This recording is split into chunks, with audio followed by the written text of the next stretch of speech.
अऊज़ु बिल्लाहि मिनश शैतानिर रजीम बिस्मिल्लाहिर रहमानिर रहीम अस्सलामु अलैकुम वरहमतुल्लाहि वबरकातुहू। मेरा नाम सैयद उमान शाह और मैं क्लास 8वीं का तालिब इल्म हूँ। आज मैं आपको इस बारे में मालूमात दूंगा कि अरबी ग्रामर सीखने के बाद कुरान पाक का तर्जमा करना कितना आसान हो जाता है। और आपको एक और बात बताता चलूँ कि हमारे school Shaukat public school and college पेन मुनीम में कुरान पाक का तर्जमा सिखाया जाता है। लफ्जी और बा मुहावरा दोनों तरह का तर्जमा सिखाया जाता है। और सबसे पहले तर्जमा सिखाने के पहले हमें 3 महीने का अरबी ग्रामर का कोर्स कराया जाता है। इस अरबी ग्रामर के कोर्स में हमें 500 ऐसे अल्फाज कराए जाते हैं जो कुरान में तकरीबन 60,000 मरतबा दोहराए गए हैं। और कुरान के टोटल अल्फाज की तादाद 78,000 है। यानी कि अगर हम ये 500 अल्फाज सीख जाते हैं तो तकरीबन कुरान पाक का आधे से ज्यादा हिस्सा हम तर्जमे के साथ कर लेते हैं। और ये जो 500 अल्फाज हमें सिखाए जाते हैं, इनमें कुछ अल्फाज इसम है, कुछ अल्फाज फेल है और कुछ अल्फाज हर्फ है। इसम किसी भी शख्स, जगह या चीज के नाम को इसम कहते हैं। और अरबी में इसम की पहचान के 4 तरीके हैं। यानी कि कुरान पाक अगर आपके सामने रखा जाए तो अगर आपको ये 4 तरीके पता है तो आप उसमें से कोई भी हर्फ देखकर बता सकते हैं कि ये इसम है, ये फेल है या ये हर्फ है। सबसे पहले इसम की पहचान का पहला तरीका, किसी की लफ्ज के आखिर में तनवीन आ जाए। तनवीन यानी कि 2 ज़बर, 2 ज़ेर, 2 पेश। किसी की लफ्ज के आखिर में अगर ये आ जाए तो वो हमारे पास इसम होता है। जैसे कि मुतकब्बिरुन, खालिकुन, ये हमारे पास इसम है। उसके बाद अगर किसी भी लफ्ज के शुरू में अलिफ लाम यानी कि अल आ जाता है तो वो हमारे पास इसमें खास होता है। यानी कि ये समझ लीजिए कि अल इसमें खास की अलामत है।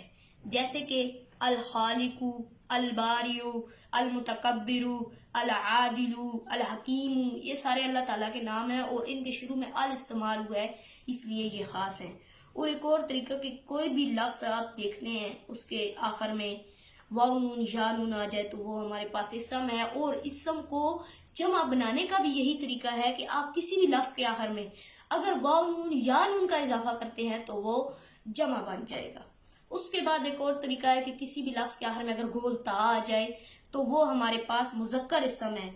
और मुज़क्कर इसम से मुअन्नस इसम बनाने के लिए हम यही असूल फॉलो करते हैं कि उसके आखिर में गोल ता का इजाफा करते हैं। और अगर हमने इन्हीं मुअन्नस को जमा बनाना है तो इनके आखिर में अलिफ ता का इजाफा करेंगे। उसके बाद फेल है। हमने जुमात हश्तम में फेल की ये इकसाम सीखी हैं: फेल माजी, फेल मुजारे, फेल अमर, फेल नहीं, फेल, फाइल और मफूल। फेल माजी गुजरे हुए जमाने को कहते हैं। फेल मुजारे जो मुस्तकबिल और हाल दोनों को ज़ाहिर करे। फेल अमर जो हुक्म के लिए और फेल नहीं जो किसी काम से मना करने के लिए इस्तेमाल हो। फाइल काम करने वाला, मफूल जिस पर काम किया जा रहा हो और फेल काम। जमा, जमाउ, जमाता, जमातुम, जमातु, जमाना, यजमाउ, यजमाउना, तजमाउ, तजमाउना, अजमाउ, नजमा, अजमा, अजमाउ, ला तजमा, ला तजमाउ, जामिउन, मजमूउन, जमाउन।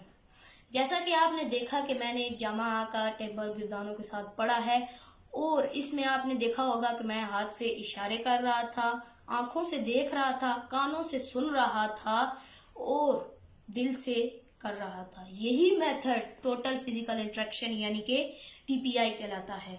हमारे इदारे ने इसी मेथड को अपनाया है और इसी मेथड के जरिए बहुत से बच्चे तर्जमा कुरान कंप्लीट कर चुके हैं। और अगर मैं अपनी बात करूं तो मैं भी तकरीबन 25 पारे तर्जमे के साथ कर चुका हूं और बाकी जो 5 पारे रहते हैं वो भी अगले 15-20 दिनों में मुकम्मल हो जाएंगे। उसके बाद मैं आपको हर्फ के बारे में बताता हूँ। हर्फ वो जो अरबी में इसम और फेल को आपस में मिलाते हैं। हर्फ की जो बुनियादी इकसाम हमने पढ़ी हैं उनमें हरूफ नफ़ी जो कि कुरान पाक में इनकार के लिए इस्तेमाल हुए हैं, जैसे कि मा, ला, लम, लैसा, कल्ला, गैरा, ये अल्फाज कुरान में इनकार के लिए इस्तेमाल हो जाते हैं। जैसे कि चौथा पारे की इब्तिदा होती है लन तनालू से। लन का मतलब हरगिज़ नहीं है। तनालू, तनालुल बिर्रा, कोई नेकी बड़ी हो सकती, यही इसका मीनिंग है। उसके बाद आ जाते हैं हरूफ इस्तिफामिया, वो हरूफ जो कुरान में सवाल करने के लिए इस्तेमाल हुए हैं, जैसे कि हल, आ, ये جو ہیں یہ قرآن میں سوال کرنے کے لیے استعمال ہوئے ہیں، جیسے کہ آرائیتا، کیا آپ نے دیکھا؟ یہ حروف قرآن میں سوال کرنے کے لیے استعمال ہوئے ہیں۔ اس کے بعد آ جاتے ہیں حروف جار۔ انہی کو اگر حروف کہا جائے تو بجا نہ ہوگا، کیونکہ یہی اسم اور فعل کو بھی آپس میں ملانے کا کام کرتے ہیں اور ان کے درمیان جو تعلق ہوتا ہے ان کو ظاہر کرتے ہیں۔ جیسے کہ اب واہ ہے، اگر ہم کہتے ہیں کہ حضرت ابراہیم علیہ السلام نے اپنے بیٹے اسماعیل کو ذبح کیا، تو یہ جو کو ہمارے پاس استعمال ہوا ہے یہ بھی ایک حرف ہی ہے۔ اگر ہم اس کو عربی میں کرتے ہیں تو یہ استعمال ہوگا، نہیں تو پورا جملہ غلط ثابت ہو۔ امید ہے آپ کو آج کی میری یہ انداز بیان کرنے کا طریقہ پسند آیا ہوگا۔ اگر